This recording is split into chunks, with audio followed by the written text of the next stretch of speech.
morning, everyone. Namaste. And as you all saw on the screen right now was a countdown, and that represented that it was now time to bring in the Upanishads. And as you have seen that we are going to do the Upanishads today, as it is. So for the day, we have with us Dr. Rajesh Savera in the studio.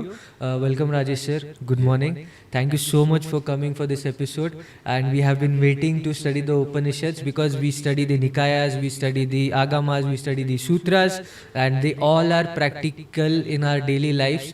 We are able to take up these lessons and then apply. And even if not apply, they are automatically sometimes applied when we are in a dire situation. So it helps us in day-to-day life. And then there is another text. Those sutras, as you said, that sutras were not there in India. Even agamas we did not know. Nikayas were there, but not many had the access to it. Likewise, Upanishads is well known, but the text somewhere is not so much into the common accessible to the common people, or we are also not interested to know. But when I got to know from you that one of the shlokas or the mantras that I'll be asking you to recite that also and tell us the meaning of it is the one which is of Asato Ma Satgamaya, and there we'll get to know what is the importance of it. But now today what we are going to do is, just to brief the audience, is that we are going to take up the shortest of the Upanishads, which is the Mandukya Upanishads. As we know, there are 108 Upanishads out there, but we'll be taking first the short one just to know that what is it about, and is there something which we can have a use of in today itself, as you say. Is there something that I can apply right now, take it home with me after this session, or else it's just a storytelling or a poetic format of telling something? So that is what I would love to see, and then we'll also take your perspective on it. So now, can we get to know about more about the Upanishads from you? Yeah. So Dhruv, this series is a very important series, and talking about Upanishads, these are these conversations between a teacher and the student, and so you see Upanishad means someone who is sitting close, right? But who is sitting close to whom? It's the student that is sitting close to the teacher, and this is a conversation between the teacher and the student. Okay. And we have a written record of that conversation. So it's like we are being taken back, transported back to the time when these classrooms were being held. And that was the way the Gurukul system in India was working. And trust me, it was the way that learning used to happen. Through question answers, through this close association between the student and the teacher. And I think that part is missing in India today. Yeah, right? That's very interesting, because even in the sutras, when I studied the Diamond Sutra for the first time, I saw that this guy, Subhuti, is asking question to the teacher, the Buddha. Yeah. I thought when there is a teacher who is so learned, you cannot ask him anything. Whatever he says, you have to follow. And now even in the Upanishads, you see that students have that right to even question, cross-question. Because only then I'll know. It's not that you tell me something, then I wait for it to reveal itself. Yeah. So the culture of India was the quest, right? That thirst, which led them to questions, and then that fulfillment of questions was what their learning was.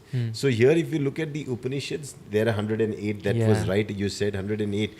But even the great Shankaracharya, he put an effort to translate almost 10 of that, and they were called as the Brihad Upanishads, the bigger ones. Bigger. Yeah. So then we will be delving into that. And then this one, the Mandukya that you have picked up, the first one, the shortest one. But yet it is said that the one who can understand this, he understands everything. He doesn't need anything. I think it was as far I read on the Wikipedia, it was Rama and Hanuman sitting, and Rama tells Hanuman that even if you understand this Mandukya Upanishad, then after this you don't need to understand anything. Yes. So this is a very, very important Upanishad.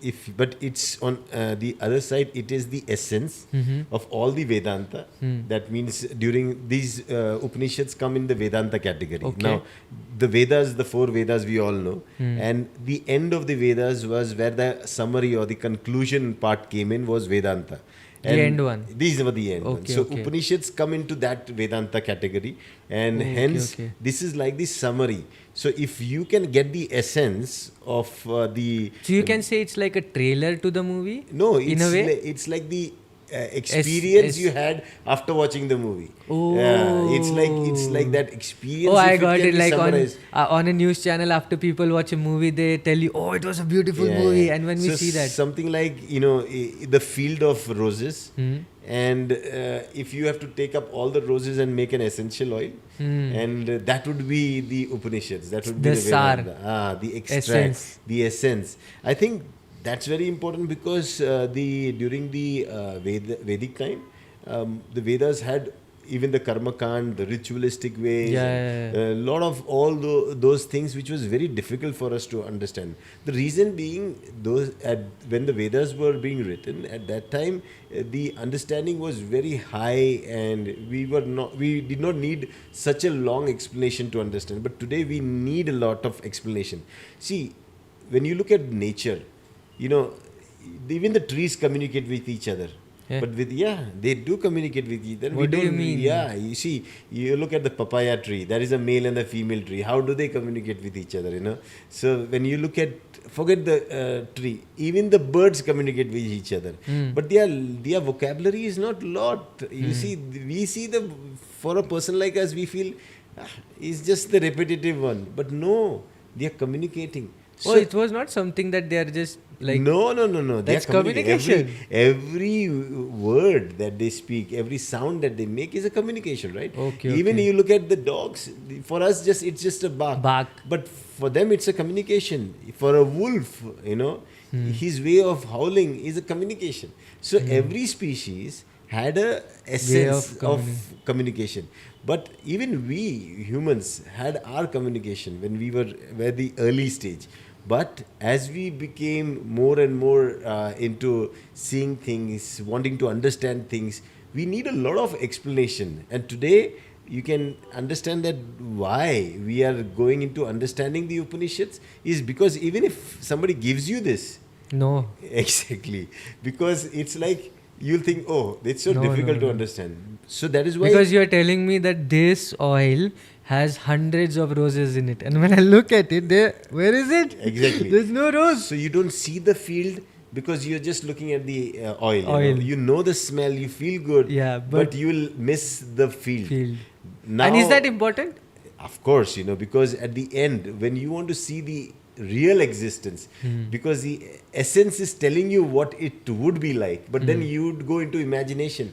How about you actually going into the field? And that's what these Upanishads can do to you. It can take you to understand the reality of nature, the trueness of nature. And that's what the whole journey was. The rishis of our times, or they wanted us to understand that all this information is for the next generation.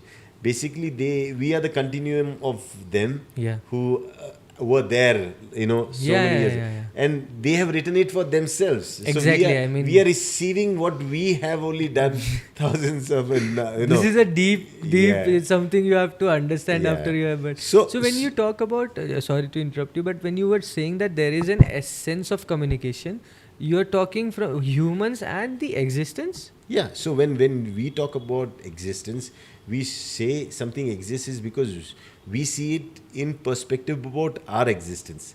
Otherwise, if we don't exist, we think that nothing exists, right? Obviously. Exactly. So the existence is always a reflection of yourself. And this is what the Upanishads also expound, is the self, the Brahman, okay, and what it is. Because the big question is it separate from the existence, or it is the existence? Is Brahman the ultimate thing? So it goes to that understanding. Yeah. So is it saying that when you look at the moon being reflected in the water, is the moon in the water real, or is it just an illusion? But the fact is, there cannot be an illusion of a moon if there is no reality called moon. Right? Yeah. Because only that which is real can be reflected upon. Hence, when we seeing the world as an illusory world, isn't there a possibility of a real world? Yeah, exactly. So all that questions get answered when you understand the difference between reality and illusion. And we see that there is no separate illusion out there which says I'm separate from reality. Reality is the illusion, illusion is the reality. Oh, Yeah. so maybe It's interesting. It's as it- interesting, and because it's confusing, then you're like more now interested. We're like, oh, he is saying something, he knows about it. Then let's understand what he's trying to say. Because the word illusion also, as reality is reality, they have used Maya for it. Yeah. So can you explain So what is Maya means mine.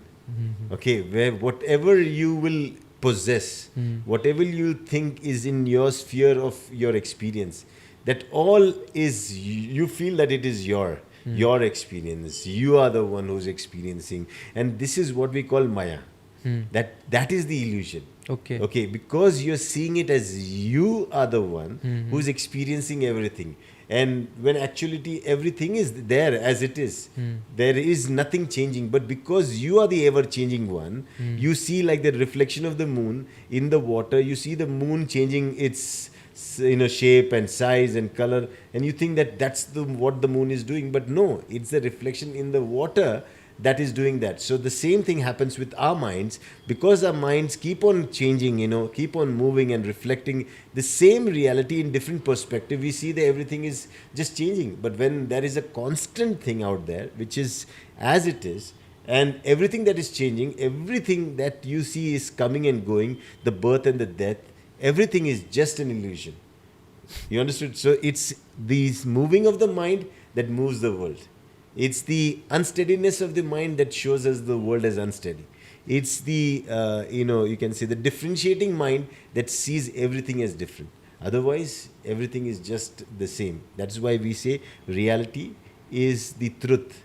That is Sat. Reality is the one that you need to experience as it is. That's the Chit, where your mind can be. And it is the state of happiness, the joy. That is your basic nature. That is why it is Anand. So that's the thing that we need to, the Sat, Chit, Anand state that we have to understand. And how much is Anand? Anand is always there, because that is why we call that state as Nityanand. Okay. Means it is always there. Nitya means always there, never changing. So that is the nature of you. That is the nature of me. Then why is it that we suffer? Is because we suffer in the illusion that the moon is changing. The moon is going to get destroyed. But that is not going to happen. That is just a reflection. And this is what the Upanishads expound.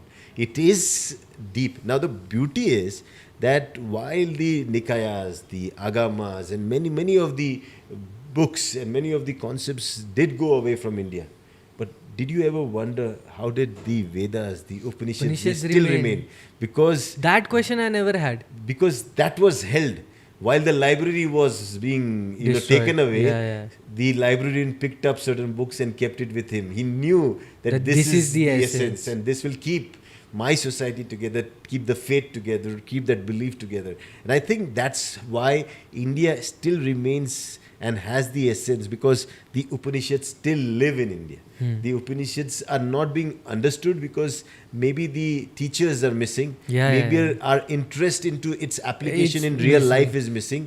Because we feel like, to be honest with you, if I ask someone about Upanishad, you are saying that in my real life as a practical thing. But as soon as if I ask anybody out there on the road, I go, they'll tell, no, it's something to do with spirituality. And not even spirituality. It's something to do with more on the side of, you can say, beyond this life. Not humanly, not in the human experience. That duality of this is not applicable for me now. It would be something to do with the future, and I'm least worried about the future. Then why will I care about it, right? If it's in the future, let's see in the future. If I tell you, Dhruv, that this is it, this is the knowledge that will make your life better, not in the future, in this very moment. Then please tell us. Yes, so that's how beautiful this is. So that's why Upanishads, studying the Upanishads, and we will try our best to, with our limited understanding, try to understand it. There are many YouTube videos, there are many, articles, there are many as it is translations, and we want everybody to go and explore all that. Yes. But this conversation of ours will be into understanding our perspective.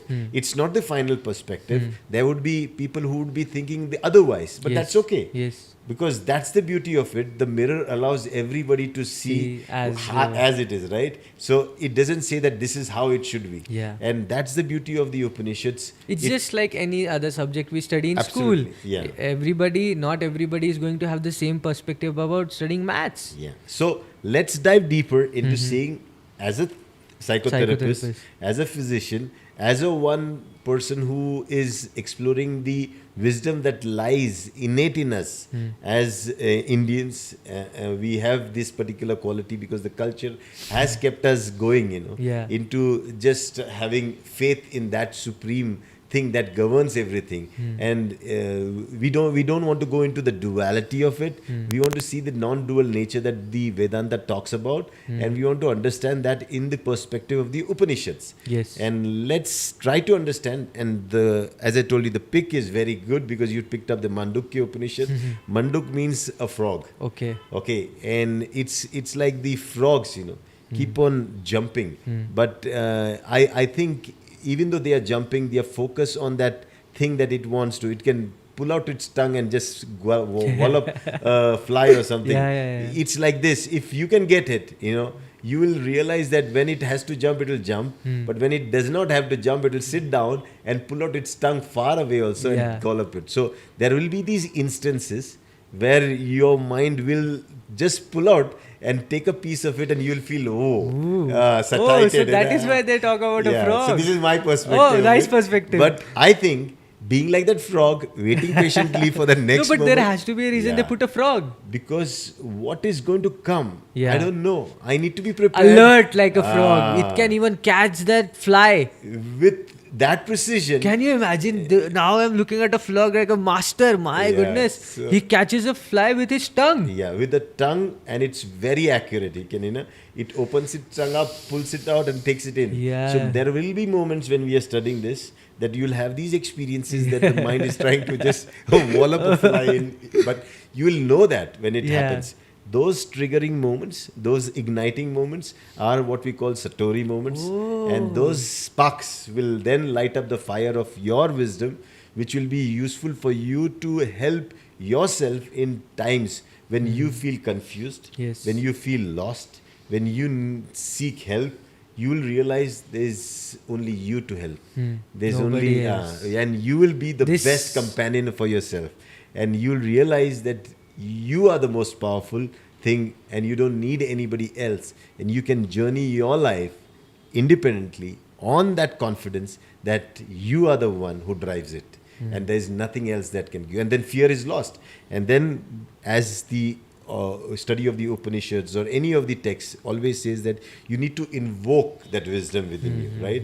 You need to prepare yourself. It's like when you want to burn the fire, you bring in the woods together. You keep everything ready, right? And then you light the spark so that you get the fire. Similarly, when you study a text, you need to invoke yourself, into understanding why are you doing this. And so there is this very famous verse that says, Asatoma sadgamaye tamasoma jyotirgamaye mrityurma amrutam gamaye om Shanti, Shanti, Shanti. 3 times Shanti. Okay. And this is the beautiful. So it says, what does it mean? It says, Asatoma sadgamaya. Means take me from what is not real, asat, to real. Take me from ignorance, that is darkness, to light. Take me from mortality to immortality. Om Shanti, Shanti, Shanti. Peace, peace, peace. Peace in all three realms. The realm of the heaven, the earth, and the hell. Oh, that is why 3 times. Or everywhere. Let there be peace everywhere. Now, when you look at it, now we are saying that, please, everybody, just be quiet. I'm studying something. Do not disturb me. Right? I'm going from darkness to light. I'm going from something that is so mortal to immortality. I'm going from something that is so unreal into reality. This journey, please do not disturb me. It's like that. But beautiful. If the journey is like this, then the student says, please do not disturb me. Otherwise, it's the other way around. The teacher keeps on saying, please be silent, please be silent. So this is very beautiful. And if you look at the a Indian system, Indian Yeah. system saw you not as a limited self, but that unlimited self, the ultimate Brahman, not that only small Little. separated self, It showed you that you are the picture, not the pixel. Even though you manifest as a pixel, But but you you are are the the picture, picture. right? And I think that makes the difference. When we see as ourselves as profound, that spark that can light up the fire, I think that's more what matters. That photon that brings up all the light. If you realize that we are that particle that brings out all that matters, so we realize that even though insignificant, But we are it. And that's what the Upanishads remind us. And I think let's begin this journey. yes, and also I wanted to note something which you share is that this was a system, the Indian system, as you talk about, which talked about peace. Yeah. Peace was ultimate. You see, when you want to move from one stage to another, you look at do you think a mother who is having a baby in the womb, if she's being tossed and turned and troubled and tortured, do you think the delivery will be right? No. No. So we always tell the mother to be taken care of physically. We tell the mother to be taken care of mentally. Mentally. We also tell the mother to be taken care of spiritually. So Yes. that that thing that is going to come will be of a good nature, will be of a peaceful nature. Now that's exactly what we want. When we are transforming ourselves from one state to another, every moment we are doing that, is in that state of ours, that transformation should be conditioned around On peace. peace. Yes, very Yes. important. That is why. Otherwise, even- the degradation happens automatically. If I'm But naturally. if I'm angry, agitated, or something, the next version of me is going to be much more angrier, much more So agitated. as you leap from one moment To to another another like a moment, frog. like frog, let that leap be peaceful. Yeah. And that is why peace is the essence of everything. As we as humans, we keep on evolving as a species, making this world a better place for us to, Come back. Yeah, come back again and again, and a place where we can experience and enjoy. Even though it is Maya, we want to enjoy it, right? And But we are here, Yeah. so- So if there is no hate, there is no jealousy, there is no greed, and everybody living in harmony, isn't that what this place would become a heaven? And I think the only way to that is to understanding that peace is the only and only element that is required for everything to become so great and so nice that everybody can experience things as it is to the fullest. There's nothing to worry, there's nothing to take along or to leave along. Everything is here to be experienced, and everybody is going to experience it. It doesn't matter what state you are in. It's like if I want to drink the water of the sea, on the shore it's salty, in the center of the sea it's salty. I go anywhere, It's the taste salty. is the same.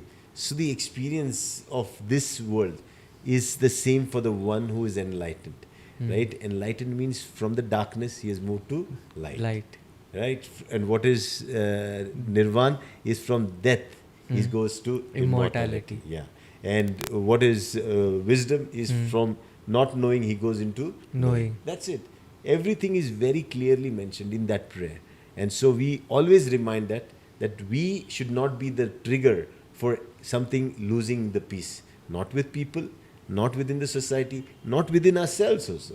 So if you can realize it, then you start working in peace, for peace, so that everything around you is peace. Wow.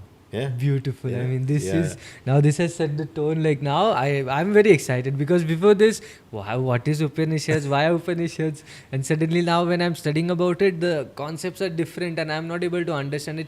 I'm not saying that it is not.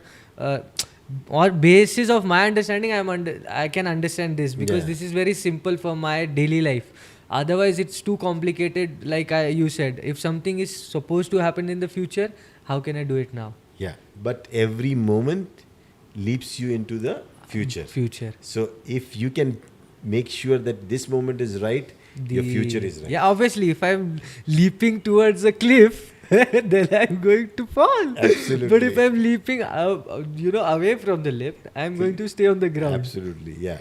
So let's start. Yeah. The first Upanishad that we have picked up Is the Mandukya Mandukya Upanishad. Fantastic. when the first rain showers start falling, the first thing that you can see around is the croaking frogs. So when the wisdom showers are about to come, the frog of Mandukya Upanishad is about to jump forth. Wow. Let the Amazing, croaking amazing. begin. Yeah. Let's crock it. Yeah. So Okay. let's take the first verse. Okay. So I'll read it. You're using this is... So I have taken for this series, I have taken the reference from the Vedanta school, and I would like to give them all the credit for preserving this and then also translating it, because their translation was the most simplest one. And I thank you guys and appreciate you for having this for us. And that is the translation work I am taking. And for the ones who are watching, it is completely available out there. Just put in the keyword Mandukya Upanishad translated by the Vedanta school PDF, and you'll get it. Yeah. So now I'll begin. Yes. So the first verse goes as we are directly taking the English translation. Yeah. Since this is an English talk, podcast, then let's take maybe English when it's in Hindi, or if somebody wants, maybe at that we time have we a can have this reference, history. because if we need to check some word or something like that, we'll go back to understand the word from the Sanskrit only. But for the show, we are going directly into the English version of it. Yeah. So the first verse of the Mandukya Upanishad goes like, Om, the word is all this, a clear explanation of which follows, all that is past, present and future is Om. Whatever is before the past and after the future is Om. Now Yeah. that is the first verse. Now imagine, when we began, I told you with minimum words, the whole existence communicates, right? Yeah, I mean, So when the now past, I'm not- present and the future communicate through one single word, and Yeah. that word is Om. Om. So because it's like, we need to have something Yeah. to start everything. Yeah. And everything that began, all the words that began, they all began with first word, Om. And if you look at Om, is the first sound that a child which is newly born comes up with. So it says that till the time existence is there, the word Om will always be there, because it's the sign, it is the basis of life, and from which life comes out. So Om is that word, and here it is saying very clearly that the past, present and future is Om. Okay, everything is that. So it's like that, you can say the stem on which all the branches come. So Om is that basic stem on which all the branches of everything else, the past, present and future, will come. So Om is, you can say, the background, you can say, is the Canvas. Yeah, the foundation on which you can understand things. Okay, because without language, No. it's not possible for us to pass on something to No, somebody. no. See, I can use sign languages to communicate between two or more, but that will be only in the present.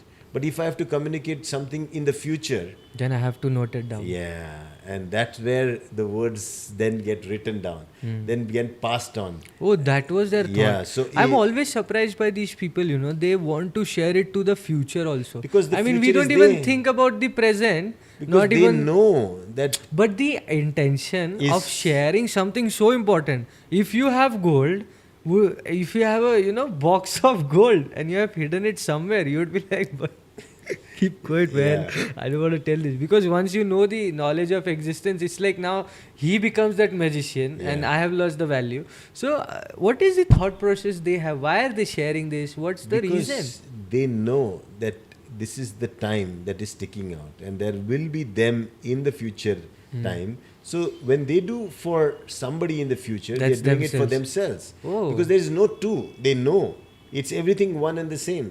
And when they do something, they're doing it now, so that now remains forever.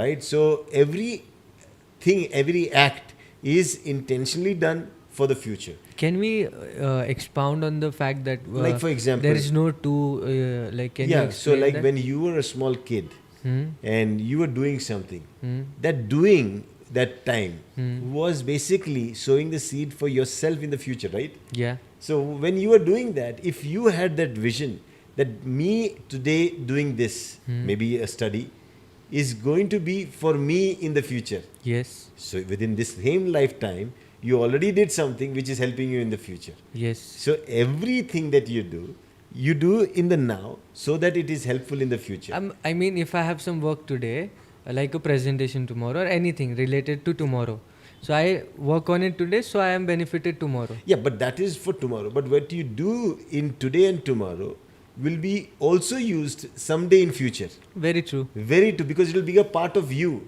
And that's exactly what these people knew, that every contribution to existence now is going to be for my kind, Because my they didn't species. think themselves as. Yeah, because every next generation is their generation. Yeah. You see, yeah, you yeah. have a child.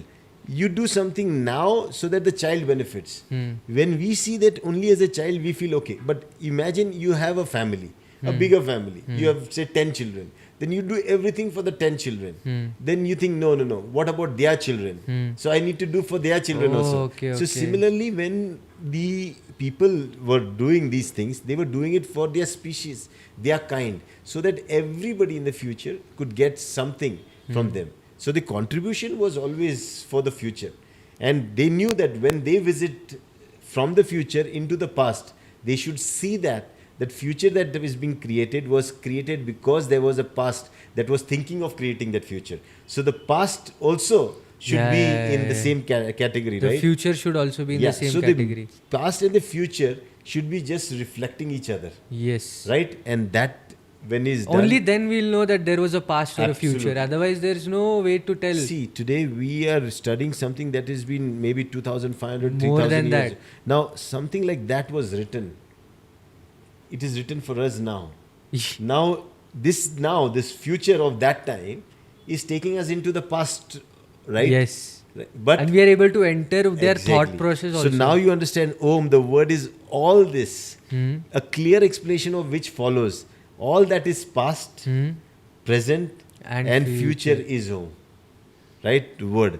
Whatever is before, past, and after the future is also.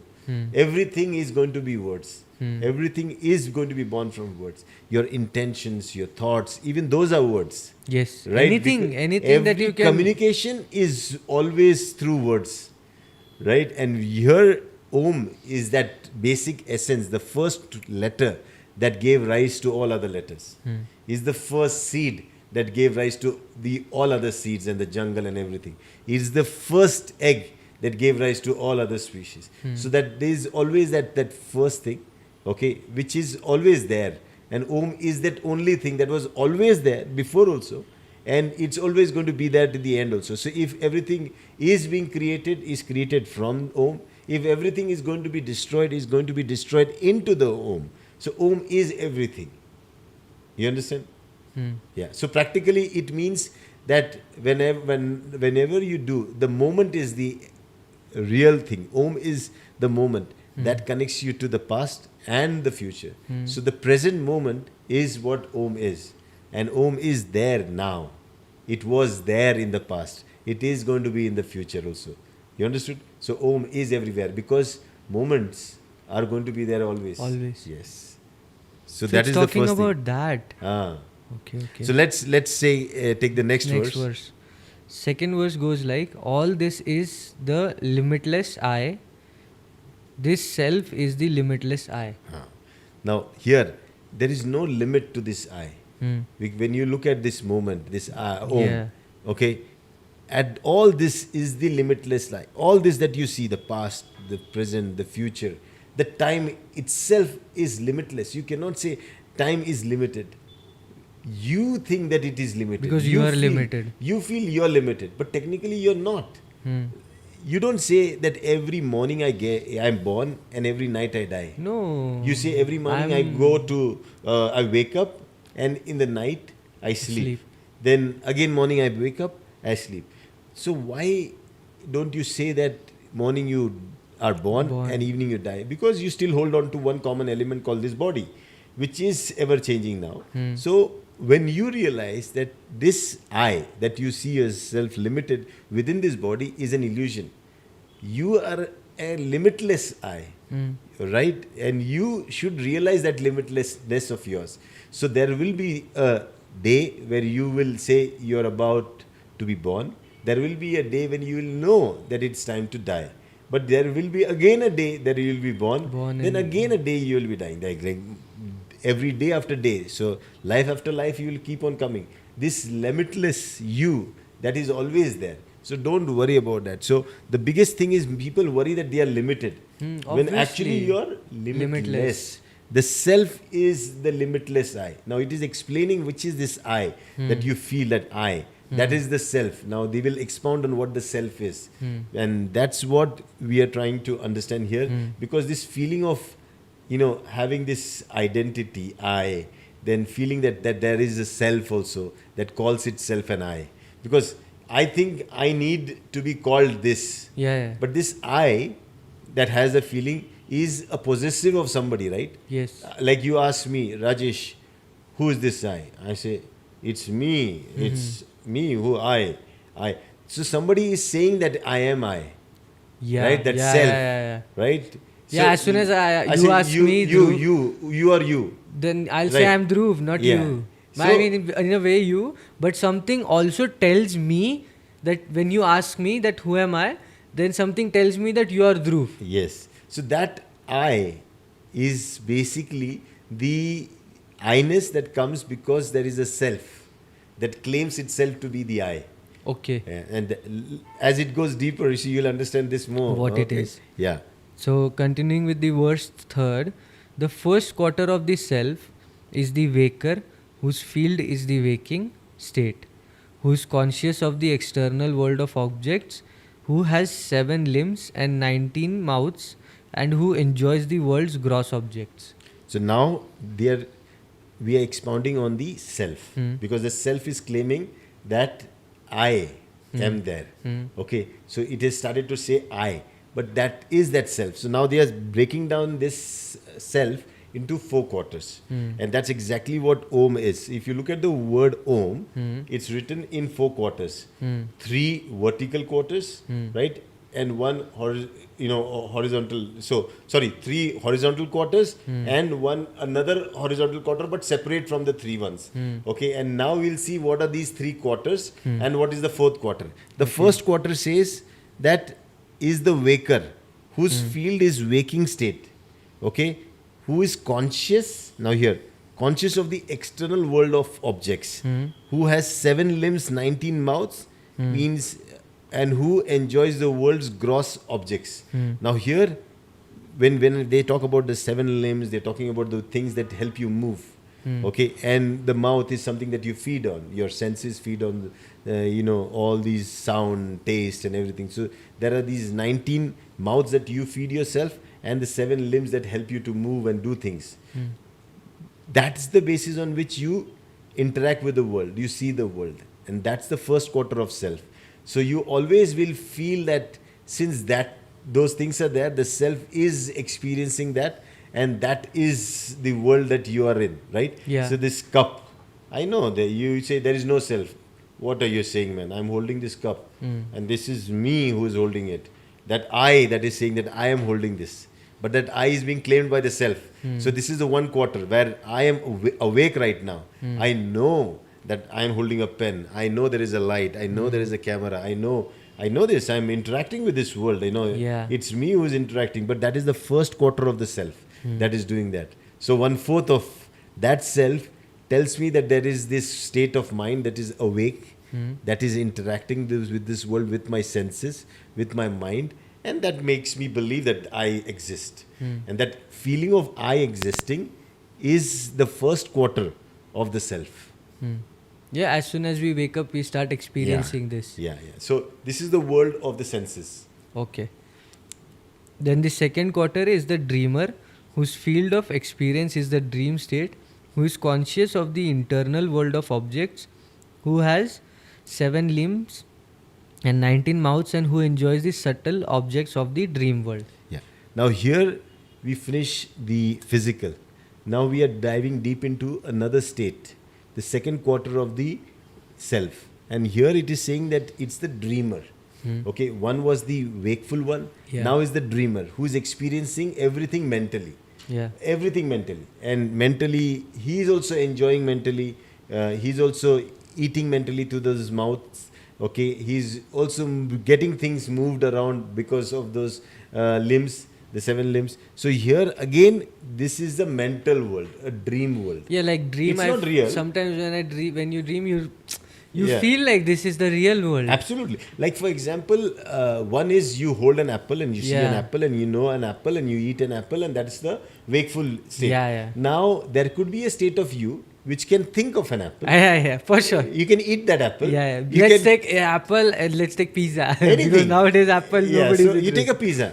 So you can enjoy the pizza. You can not enjoy the pizza also. Yeah. You can. It depends But I can on- dream about the pizza. Yeah. Oh, So that's a dream state. Yeah. And So that's the. So it's not like only when you sleep. No, you can imagine, right? So I think in Beyond the Sanskrit senses- there is a word for this, right? Swapna. Swapna. So one is Swa Jagrit. apna, हाँ. First was Jagrit, means you are in this Jagat, in this real world where you are interacting with everything. Oh, meaning like what is happening in this moment, I am with that. Yeah. So you are interacting, your senses are interacting. Matlab, So, if there is no pizza, then I know there is no pizza. so you are in this Jug. Hmm. Then you go into Swapna. Swa apna. So means where there is only you. But you're still creating your own world, but this world, there's nothing out there. Yeah. But you can have a pizza in your dream. Internal world I Dream, have. you can have a pizza. Yeah. You can Anything I want. You spicy also. Yeah, So yeah, many yeah. a time people who are in deep sleep, Uh-huh. when they are thirsty in their sleep, their throat gets Yeah, dry. yeah, yeah. They in the dream only they drink water and they feel When good. you fall in a dream, you suddenly feel wake shocked, up. yeah. So when you fall from out, so you have those things. So though the physical body is experiencing it, the senses are not experiencing it, but the mind is Yeah. experiencing everything. But it's amazing, sometimes when I sleep and sometimes like you dream and you sleep, suddenly you wake Yeah, up. you do that. But I am lying down. Why is my body experiencing this? I But understand. the mind is chewing when you're eating. My eyes are rolling when you go into this kind of sleep, the dream state. When you have the eyes moving and trying to watch something, you can hear sounds. So in that state also it requires my moving of this. No, your body starts to respond because Yeah, it is yeah, in yeah. that state. So this is called the second stage, right? This is the second quarter of the self. The first quarter of the self was the Jagrit. Wake This is Swapna. This means your mental state, the mind. The mind only. The mind has created everything Yeah. and you're in that. Uh-huh. Or the first one, there was the senses and the mind, right? Here, There the was the senses mind are cut. in the first one. Yeah. Mind is there. Okay. Without mind, no. So there was this self, then the I, the mind, and there were the senses. Now you're cutting off from the senses. Okay. In the dream world, there is only the mind and the I. I. I is there. Okay. And the self is also there because I is basically what we are doing here is the understanding the quarters of the self, and I is that thing that claims that it is the self, right? So we are now understanding the second quarter, that is the dream state, in which the senses are not there, but the dream is there. And the dream, in that dream, you are there. I is there. Because in that dream, even though the people you meet, they are Real. you are meeting them. Yeah. You're talking to them. You're eating the food. You're doing everything. Everything in I that feel scene. like it's like you're real. flying, you're jumping, you're doing everything. Like the movie Inception. Yes, because there is still the I, Yeah. and that is the mind, Okay. which is doing that. Okay, so that is the second stage. Then moving on to the third quarter is the sleeper, in whom all experiences become undifferentiated into a mass of consciousness, and who is the gateway to the waking and dream states. Yeah. In the deep sleep, the sleeper neither sees nor desires subtle or gross objects. Now here comes the third quarter of the self. Okay, self broken down into 4 quarters. The third quarter. Now you should understand the way the Om is written. So we are talking the 3, number 3. Okay, the way 3 is written. So every horizontal line is showing one quarter, right? Oh, so they These drawed it like lines, not curves. Yeah, it's lines. So basically one line, quarter, two second line, quarter, and third when quarter. they wanted to connect no, all, all 3 are connected. That is why they connect that's all why 3. they connected. Yeah. That's how 3 came into Yes. picture. So these 3 The are Om. connected. Yeah. Now see, so when you look at this third quarter, Uh-huh. he's saying it's the sleeper. Okay. Means now this is deep sleep. Ooh, now Om is looking very Now, crazy for me. yeah, Because in- it's like when we'll go into that fourth state, I can already imagine like there is that self, and then whenever it's like, because now it is like zoop. It's a like a video game. I have 3 video games. Then whichever I want to play, I tune in zoop in this one. Yeah. Then I come out of it. Then according zoop this one, this So one. these are the 3 states of Oh. consciousness, you can say, where the self is being quartered, into 3 different parts. And now the third quarter is what? Deep sleep. Yeah. The sleeper.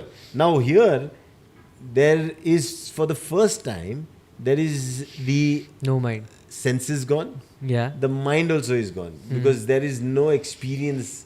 Because that experiencer is not able to experience everything because the mind and the sense organs are gone. out. Ha. But the I still remains. Okay, now here why? Because in this you would say no, but how I when I don't feel anything, because you don't have anything, but because when you are connected, it is the connector between your dream and your wakeful state, right? So it is the gateway. So what they are saying, it is the third quarter sleeper in whom all experiences become undifferentiated. Okay. They cannot be differentiated because there is no mind. Oh. Because the mind is the one that is differentiating. But now the, I still exist. But the experiences are there. Experiences are, but without any Experiences are differentiation. also there. Huh. But there is no differentiation. The mass of consciousness is there, but without that wakeful or the dream state. Ooh. Okay, so now, and who is the gateway of waking and dream state? So through that gateway, you get into the dream state or into the waking state. Okay. Right? Now, in the deep sleep state, the sleeper neither sees or desires subtle or gross objects. In that stage. Why? Because it's like something passing through the tunnel. Okay, when it was entering into the tunnel, it knew that it entered into the tunnel. But in the tunnel, it has no experience. It doesn't know whether it is moving, whether it is fast, whether it is slow, because there is nothing to differentiate. There is no comparison, nothing going around. Everything is pitch dark, black. So even if you are in a vehicle which doesn't have a speedometer and it's completely black and you're moving, what will you feel? You will feel as if there is nothing. Yeah. Right? Like when you are in a train, when you are a Yeah, kid, yeah, yeah. you suddenly feel you're in the tunnel, but you think everything is stopped. Yeah. Okay, only the sound of the train is there, but But if you remove that, then you will be you like. feel you're stopped. Actually, it feels sometimes Yes. like So that. that is the deep sleep. But how do you know you were in a deep sleep and you were there is when you get out of the tunnel. Huh. When you come back into After consciousness. I get out, then I get to yeah. know So that when you wake up, you realize, oof. no sleep today. I know dreams I today. had such a good sleep, I don't remember anything. Now, why does that feeling come? Because that I still remains in that deep sleep. That I is still there, but without an experience. So why one- does it feels good at that moment? Because it doesn't feel. It feels more rested because there was no engagement. Oh. You see, if you are in a dream state, you're still engaged. Now, when this thing is limitless, why does it feel rest? Why Which does it one is need limitless? rest? That I Om is self, limitless. Om is limitless. Om is limitless. Now we are still now. okay, If okay, you okay. go into the parts, we've finished the third quarter, right? Yeah. Now the third quarter is telling that you will be in a deep sleep. Huh. Okay, but so people like who are in a state of coma, okay, they are in deep sleep. They can be for 20, but they are there. You cannot say they are not there. Okay, they don't know. When they come out, They they don't will know. absolutely not realize they were 20 years in coma. Right? They are there. They were there. They feel Others like realized it was just yesterday. Exactly. So these deep sleep or deep states where you are out of the space and time, but there is these things happening around you. Obviously. But you are in unaware life of it. also sometimes you feel like that. Yeah. Oh, where did my 2 years go? Yeah. So that is unawareness. Yeah. And that is again that I is still there. Now here is the state, the 3 states. Now we finished the 1 quarter, the second quarter, third quarter of the 4-quartered self. Okay. Okay. So that's basically the Om also. Huh. Okay. Now let's go take the next one. The 6th verse goes like, the sleeper is the lord of all manifest existence. It is the knower of all, the inner controller, and the source of all. The sleep state is that from which all things originate and into which they all dissolve. Yeah. Now you'll appreciate the Hindu mythology where they show Vishnu as sleeping.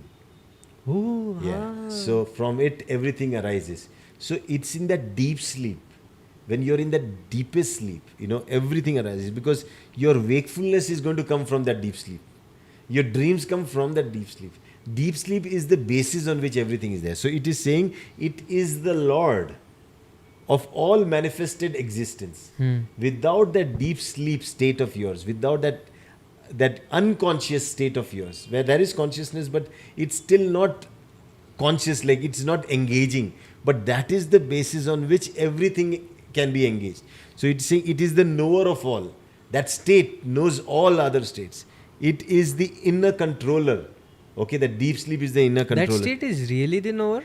Yeah, so when you go, that is why when you enter that state, when you enter deep sleep, how do you feel? You're at peace. I don't feel anything. No? Yeah, because you're at peace. So somebody who's going to watch you, when you're in deep sleep, they will see he's gone. Yeah.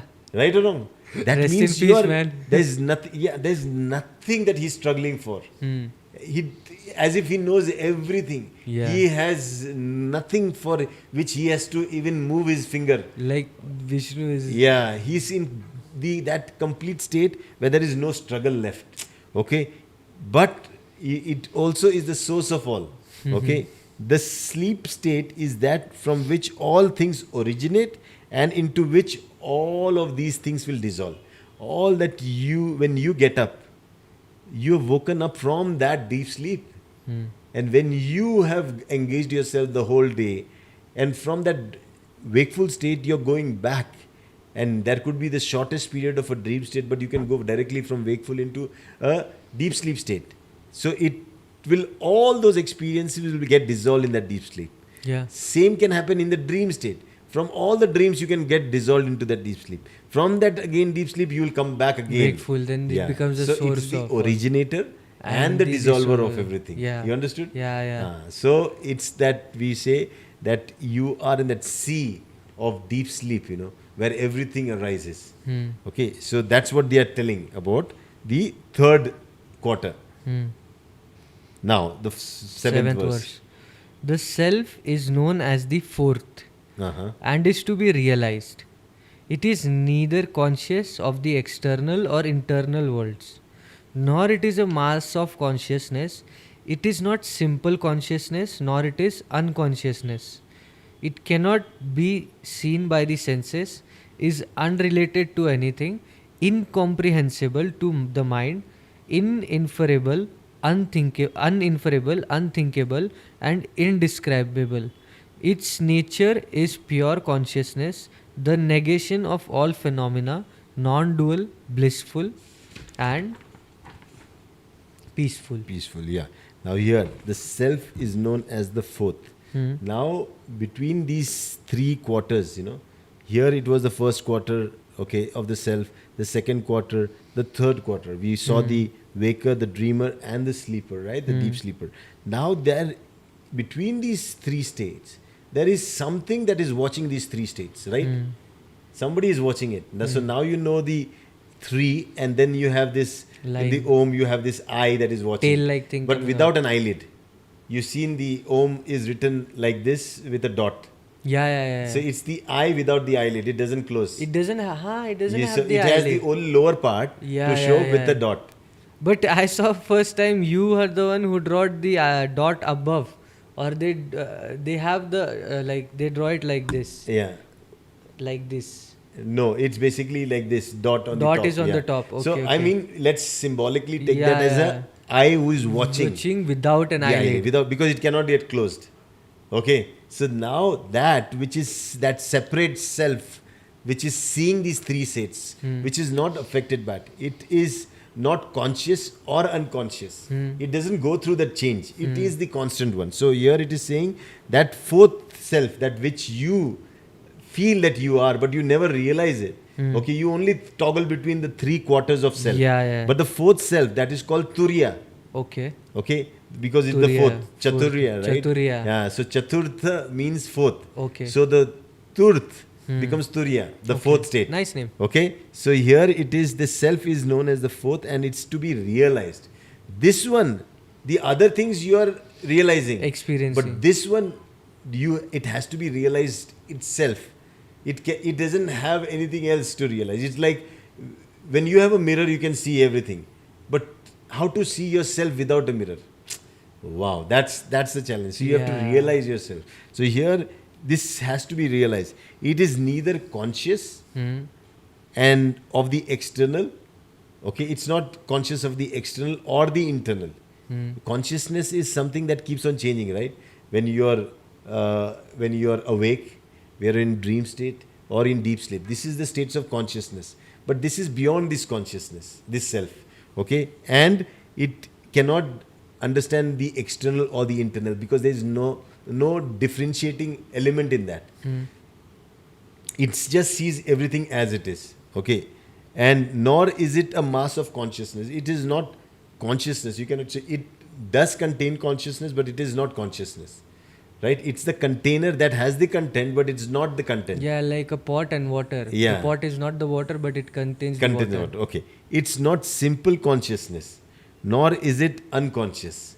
It cannot be seen by the senses because senses is still engaging with the world, right?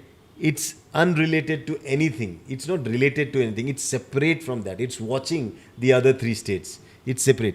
Incomprehensible. You cannot comprehend it because these three states. How will the water in the pot see the pot? No way. Exactly. It cannot. It only can realize that it is in the pot, So right? that too, how? But It's incomprehensible. Yeah. It cannot be comprehended Exactly. because the comprehending factors are these three states. So consciousness cannot understand it. already in the deep sleep, you Yeah. had eliminated the differentiating factor. Yes. So now you're seeing there is a state beyond that also. Yeah. So that state, which is actually constant between all these three states, it can see all these three states. These three states cannot see it, even though it is a part of it. It's like the leaf cannot see the tree, but the tree knows there is a leaf Yeah. on it. Yeah. You understand? It's the pixel doesn't know what the picture is, but the pixel is there. You cannot see it's not there. So here it is there. It's the nature is pure. Okay, it is not adulterated with anything, not differentiated with anything. It's conscious, pure consciousness, negation of all phenomena. There cannot be the birth and death and nothing happening there. It's like it's just the observer that observes everything that is happening. Okay, that is why it is called, this state is called the drishta, the Drishta. seer. Okay, and it's non-dual, so there is no two in that. Blissful, its state is blissful and peaceful because there is nothing to even fight, or there are no two in the state. There's only that self that is there, which is the common element between everything that is going through those three states, right? So it's you, the ultimate you. So in a sense, if you have to do something, there will always be this self which is not able to explain itself, but it is driven by something just because it is to do, like the purpose of doing something. Then comes the consciousness that comes in that purpose. Suddenly you just have developed the skill sets, I don't know how, but you start having a liking for it. That's the deep purpose that carries along it. Then you have all these ideas, mental images coming about for you to do that. That's your mental state, that's a dream state. Then you start having this craving, and then you start manifesting it in the world, in the real world, by interacting with your senses and doing that. So now you see how a deep sleep purpose, then your mental actions, and then your physical actions led into creating of that purpose which was basically there, which was like an intention within you, right? So that's fourth stage, that observer stage, is unadulterated, right? It is going to remain. So either it is done in this three states, or if these three states cannot do it at this time, it will again come up in another three states again. Somewhere or the other, it will always come back. So it is always there. It is never going to go away. That self is you also. So 4 quarters of you. One is the wakeful you, one is the dream you, one is the deep sleep you, and the fourth one, which is actually the container of these three contents and can experience itself. Okay, but these three states cannot experience it. You understood? So there it has to be realized. It only has to be interpreted through all this understanding. And Mandukya Upanishad is giving you that simple answer through Om, saying that without eyelid you that observes these three states. If you start seeing things in this fourth perspective, you will realize there's nothing to worry, there's nothing to suffer. Everything is, changing. Everything that you see limited is because they toggle between these three dimensions. But you, technically, the fourth quarter of you is limitless, is beyond everything, beyond these three consciousness, right? So that's what it talks about. My goodness. It's very deep, yeah. It's very deep. I mean, it's like jumping into an ocean, but going beyond the depths. Now, first we took a boat, then from a boat we go into a submarine. Now, submarine also is like giving up. Yes. It's going too deep. It's going to that first layer of the ocean, where it all began, where everything begins. It's going to that place. And today is the point I realized that actually, if you have a purpose, you try to put it into these three states of it. First, you're like the deep sleep. That inner calling, that inner calling. Yeah, I want to do why, this. but exactly. There's no reasoning, but there is inner calling. But there That's is your deep calling. Deep calling. Okay, then comes your mental calling. Yeah. Suddenly you start having these ideas and concepts. And then I can see things. And then through you this want I to can do that because you enjoy doing it. Yeah. Because in these three states, the only thing that will make you feel good when you are aligned with it is that blissful state. Yeah. That state which aligns with these three. Yeah. So that's the fourth self, the Turiya. And that's in the state of blissful where there is complete peace. Oh, so once we are able to balance these three with that, Of course. then you are in peace. Yeah, it's like when the content is settled, the container is also settled. if the content is moving, if you keep some frogs in a container and they keep on jumping, the container is also going to jump. Yeah. But if the frogs are sitting silently, Yeah. the container is also sitting silently. Exactly. And that is peace. Okay, I understood. But this is very deep and Let's beautiful. take verse 8. Verse 8 is viewed as sounds, the self is Aum. Aum. So viewed as sounds. So now that cannot be perceived with the sense. So it has to be viewed in some way. So they put it as sound. Visually the sound is written like this. Okay. Auditorily it is sound. It sounds like A-um. Okay. Now we can hear these three sounds. A-um. So it's like this, when you are awake and when you look at something which is amazing. So that's A sound. Okay. When you are like half drowsy, I'm telling you a story and you're drowsy, you'll say, So that is the second sound. Yeah. When you're in dream state. So in a dream state, always you try to wake somebody up. He's in dream state, he'll say, That's the second sound of the dream state. Yeah. And in deep sleep, the person has already gone. Gone. It's the end of sound. Yeah. Right? So, so this is how Om is pronounced. It's always pronounced as Aum, Aum, Aum. Means the beginning and the end. Beginning and the end. Yeah, so the one which has all the three states. Is the source of it, Yeah. and also the one where everything dissolves. So Aum, Aum. So all the three states. So it's being denoted like that. Aum, Shanti, Shanti, Shanti means all these three states. All these three states. My wakeful state, my dream state, and my deep sleep. All of you all. Peace, peace, peace. Please. Yeah? The one who's selling this is the observer. Keep quiet, keep quiet, keep quiet. All three of you. Why does it keep on telling you that? Because that is its basic state. Oh. The fourth one is at peace. The fourth one is in joy. The fourth one knows nothing is going to get destroyed. It's absolutely sure about it and it keeps on telling you that. The only way we can reach it is by going through these three states into that state, into the fourth state. And Aum is the way that you go into it. When you realize all these three are one. Can we go into that state or like experience that in these states only? No, through these three states, you know there is a fourth state also. Because the fourth states help you to see these three states. Yeah. It's like that, So this self is Aum. So when you understand Aum is basically the sound of the 1 self. plus 1 plus 1. Now it's like this. 1 plus 1 plus 1 is equal to what? 3. this 3 is no separate from this. Yeah. It's 1 plus 1 plus 1. So what is the fourth state? The fourth state is the 3 states. Yeah. So Aum is the fourth state. Yeah. Together. Yeah. All yeah. together. You All understand? together. Yeah. So when you But we understand, never experience these 3 states all together. I mean, I go because through. you are never in that all 3 state together. Yeah. You are either in the wakeful state. Yeah. Right now you are wakeful. Yeah. You're not in the dream state. Right? When you're dreaming, you're not in the wakeful state. Neither of both. Right? So when you are in deep sleep, you're neither awake, neither you're in Yeah. deep sleep. But in dream state. But in deep sleep, you're there. In dream state, you're there. And even the wakeful state, you're there.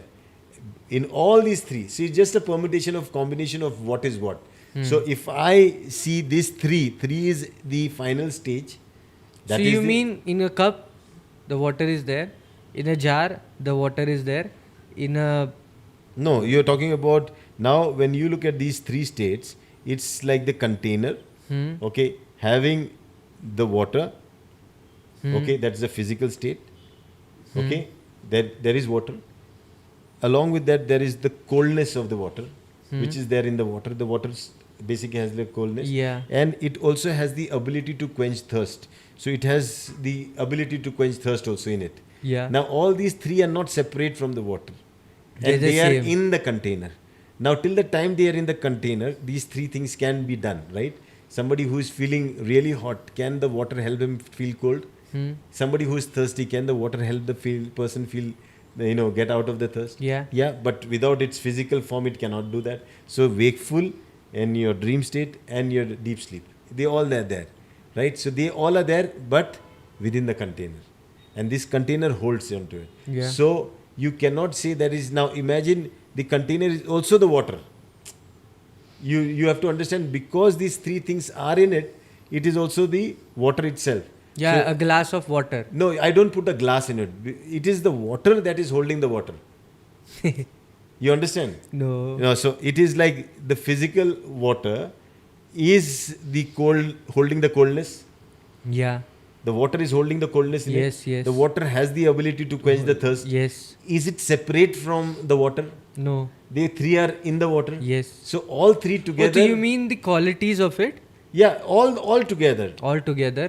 So the gold has its shine, the gold has its yellow color, right? And gold also has its rigidity.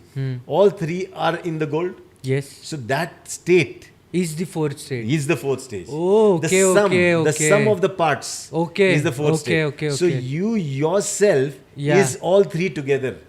But why don't we experience it? You are experiencing it separate because you move your consciousness between these 3 states. Yeah. But the day you realize these 3 states are you, Then I'll and you experience. toggle exactly, then you Even though the experience will be same, but the realization will tell, I don't know, it's the all of these together. this is you only. Yeah, So yeah, then yeah. there is nothing to worry. So if you can toggle between these 3 and you realize these 3 are basically one, right? And that is the 4th like one. being in the lift. The lift is one, but the flows are different. Yeah. So yeah, it is a good example of understanding, but yet you are still using 2 different things. Yeah. So what? The one thing that you can use to explain that it has all these 3. That Water. one thing is, as I told you, water, Water. or the gold or anything, it has to have I certain- mean, it should not be the building separate. no, you don't and use 2 to explain that one. the same thing only. It within that one thing has these 3 things. Yeah. Right? When you know that, then you realize that this 4th state is basically these 3 states. So then that is why it is denoted as 3. And 1, because these 3 exist together, it also exists. Yeah. Right? The Without self. that, it doesn't exist. Yeah. So the self, the 4th stage, is basically these 3 states. Okay. Okay? And that is why it is saying viewed as Aum. What does Because this mean, viewed as Aum? Self is all 3 together. Aha, all 3 together Is then self. becomes Aum. A-U-M becomes Means Aum. if Dhruv, I have to see Dhruv right now is Dhruv. Yes. Dhruv, when he's going to sleep and a dream, is Dhruv. Yes. And if he's in deep sleep, is still Then Dhruv. he'll Dhruv, yeah. So that all 3 together is Dhruv. Dhruv. The 4th stage. Yeah. You understood? I cannot separate. No, that one was separate. The one dreaming is separate, and the one who is in Deep deep sleep sleep. is different. No, the all 3 are the same one. You understood? They all three are the Same one. same one. And that fourth stage, that fourth thing that you see, the sum, is the Turiya, the fourth self. And that is what they are talking about. And that is seeing the change, but it is never changing. In Shunya, we observe the breath. Yeah. We everything. That stage is The breath basically changes. the fourth stage is the Shunya stage. Yeah, I got it. The breath changes, but we don't change. Exactly. And the observer, which is observing the The breath, thoughts come. everything is changing. Everything is Thoughts there. is changing. You've gone into deep state of samadhi. Yeah. But yet you know that you went into samadhi. You got out of samadhi. You understood? But who is witnessing all this? The fourth stage. That's the stage of Shunya or the Turiya. Then how about the fact like it says limitless? So as soon as you put that limitless word, the mind compares it with the part where it is But about. where did you lost the mind in the second dream state? But- where is it in the third stage? But there is death and all of this. Is the dream state trying to experience the fourth stage? That is wrong. Is the eyes trying to see the thing that cannot be seen with the eyes? But That is then wrong. how will you ever experience it? No, so that's why that is the key mantra that they are telling you. Within these three states, Yeah. together one who is able to see these three states, ever changing states, by the never changing state. You understood? That eye, without the eyelid, when it is watching all these three states, always changing, that self which is seeing you changing always, that never changing self of yours is the real self. You understood? And that is the sum of all these three. A-um. Okay? And that A-um, even though there are three letters, the word is the fourth. Om. You understood? Yeah. Ah. So continuing with the 9. verse 9, the one who meditates on the waking state as A, the first and the most pervasive, fulfills all desires and becomes a leader. Aha, now you see. Now you wanted to know the practical application. Here They comes. gave it. The one who meditates on the waking state. Be conscious of what you are interacting with, the world. Don't think it doesn't exist. He's saying, be there. There is a. Yeah, as soon as you There feel is you get this understanding, then you are feeling like that. Then we are the fourth state. You are that first stage, the waking state. Yeah. Be wakeful. See the world, the troubles in the world, and who sees that okay, the first and the most pervasive. The most pervasive means you can engage. You can experience it very grossly. Grossly you can engage. Yeah. Okay, fulfills one who sees that and understands everything. Fulfills all desires. Because desires are for the gross world. Yeah. And he's able to see that clearly and is able to fulfill that clearly. Becomes a leader. Wow, beautiful. Okay. So, Leader of what? leader of anything, whatever, Okay, he will be okay, always okay. leading. Okay. He'll be enjoying, he'll be fulfilling his desires. And that again, is he doing because he's engaging with the world. He's engaging with the gross world. He's not running away from the gross world. Yeah. You understood? Yeah. So that's your wakeful state. So be awake. Yeah. Be awake with your senses. Don't let your senses sleep. Be awake, engaged, be conscious. So that's why we say be mindful, be conscious about what you're doing. Have that consciousness in every act you do, right? Understanding and knowing that all these senses are connecting me to this world. But that nature which is watching me, my fourth state is watching me and I'm contributing to that fourth stage. Understood? But this is very nice that it is here the Upanishad is saying that fulfill all your desires. Yeah. Where else we see these texts that they tell you to become leave everything and then just. But we have read the Nikaya, we have Yeah. read the Agamas. Nobody talks they like that. ulta, they're saying They go for it, go prosperity. for it, go Yes. for it. Yes. Then the third verse is the one. 10th one, no? 10th one. Actually, I was into the third state. The one who meditates on the dream state as you, because it is between and superior, attains superior knowledge and is treated fairly by all. In his line of descendants, everyone attains self-knowledge. Yeah. So now when you are in that state, you meditate on you. The mental state of you. Okay? Because one was the physical self of you. Yeah. Right? The second quarter was the mental state of you. Yeah. And if you meditate on that, so again, this is a part of meditation. When you meditate on it is between and superior, right? Because between the wakeful and the deep sleep, it is in between. So attain superior knowledge. Here, when you become in that always mental state, aware of that mental state, what you're thinking, how you're thinking, Yeah. why you're thinking, Yeah. and you're meditating on that state of yours, Yeah. which is Yeah. your I, then you are treated fairly by all. Yeah. Everybody will tell, oh, this Yeah, guy yeah, is yeah. thoughtful, Thoughtful, he's yeah. mindful, he's very kind. Okay. In his line of descendants, means in his line, whatever he'll do, whatever Yeah. he will create, everyone attains self-knowledge. With him around, everybody will be safe. They will attain that self-knowledge. Yeah, and Understood? this is one of the greatest Ah. quality of a leader. Exactly. Where they say you become a leader, now they're even talking about the qualities that you should have as a leader. So here is Wow. the second state, okay? Yeah. Second quarter. Then third. 11th verse is the one who meditates on the sleep state as M, as the measure, and that wherein all things become one is able to realize the nature of things and beings and understand all things within himself. Now here, one who meditates in the deep sleep state, that there is a state where everything just dissolves.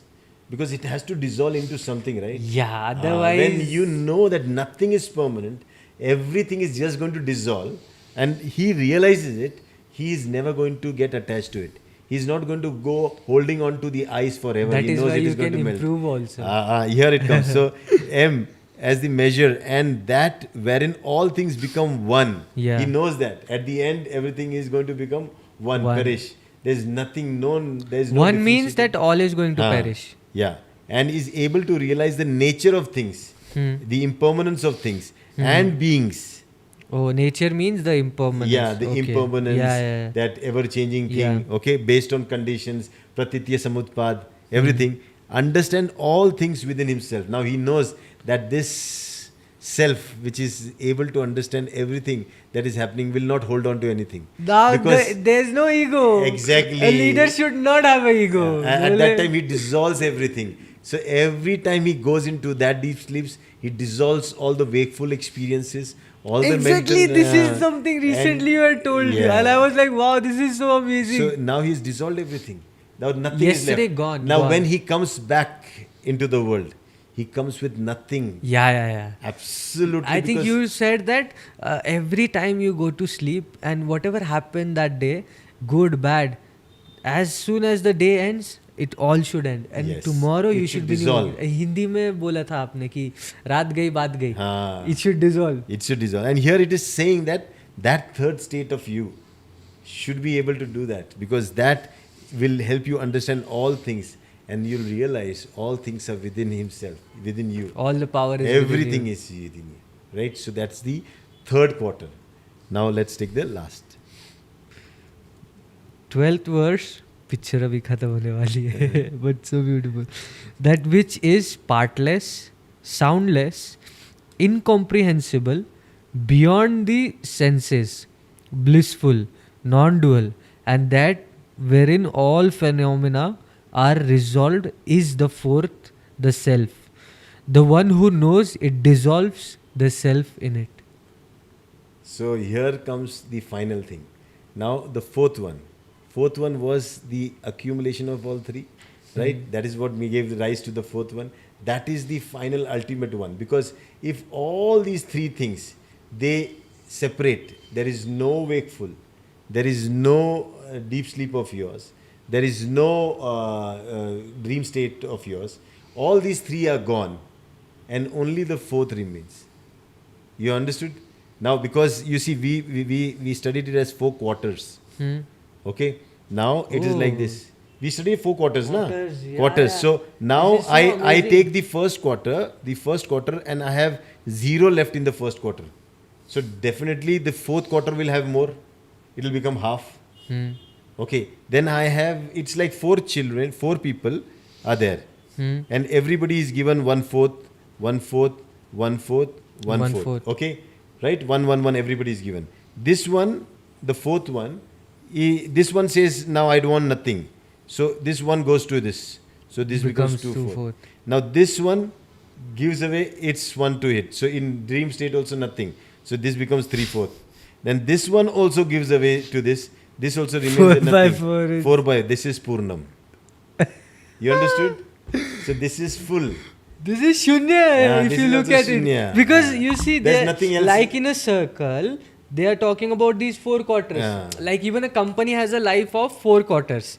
And as soon as you have 1 quarter, 2 quarter, and these 3 and 4, it actually becomes a circle. Yeah. So technically, if you have to draw it in a circle, even though they are talking about the 4 quarters, it is divided into 3 quarters.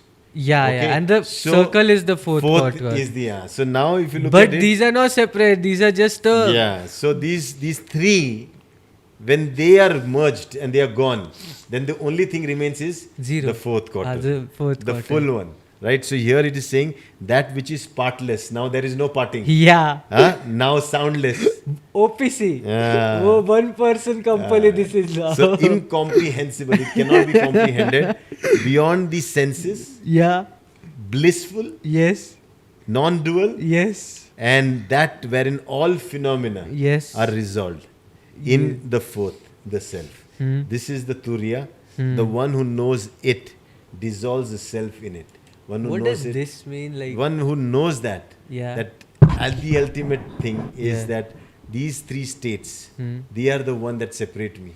They are the one that keep me separated from that 4th stage. But I know I'm the 4th stage, made out of these 3 things. And I will not be locked up in any of these 3 states to the point where I will not be able to experience the 4th state. So I will remain that I am the sum of all the parts. And I need not worry, because if any of these go away also, I am still there. I'll still be there, and I was there. I'll dissolve all these into this, and I'll be the fullest, and that is my liberation. So when Yeah. it comes to life, if you don't hold on to those bad experiences and you let them dissolve into you, or good experience, you let them dissolve into you, you will realize that pride is gone. You'll be humble. All the suffering is gone. You'll be humble. There will be nobody to curse. There will be nobody to bless. There is nothing left out there. The only thing that is left is that 3 states which are experienced to the fullest, because you know you're the 4th state. You're the sum of these 3. Nityananda. So you will know that all these 3 will make me. And I need to be there in all these 3 without any worry that any of these 3 is going away. Because if all of these 3 go away also, I still am there. It's like I take the water in the sea, just moves up and falls again. It doesn't lose anything. It's like the same thing. Right? Yeah. Yeah. So I think that's the Yeah, good way of good. ending the Mandukya Yeah, yeah, yeah. Upanishad. And it's interesting. Very interesting. Yeah, I think. And now I want to invoke your psychotherapist in you. And now maybe with an example and a practical application, you might think that now that the understanding of this, how can we now apply it? Like even now taking the essence of the Mandukya Upanishad. Now, taking the essence of the Mandukya Upanishad, you need to be understanding that there is nothing as such that you should be locking yourself into. Like wakeful experience, it's a wakeful experience, and it's going to blend into a mental experience, and my mental experience needs to dissolve in my deep sleep experience. The next day I start, it should be a clean chit. That should not be a mental experience that should come and create the physical experience. So when I know that, then somebody who abused me or troubled me, I don't put that into my mental experience of anger, and then do not carry it along with me, so that when I finish my deep sleep, I bring it back and again create that anger, and then I take revenge. That will not happen. So you free yourself from all this. You take the experience as it is. Let it become a mental experience. Watch it as it is. Let it go into the deep sleep experience. But when you get up in the morning, you get up in the morning as a clean slate, experiencing the world. And that's why you will realize that every day is going to be a great day. It's going to be an amazing day. Every moment is a great moment. Yes. I don't carry the frustration of the previous moment into my next moment.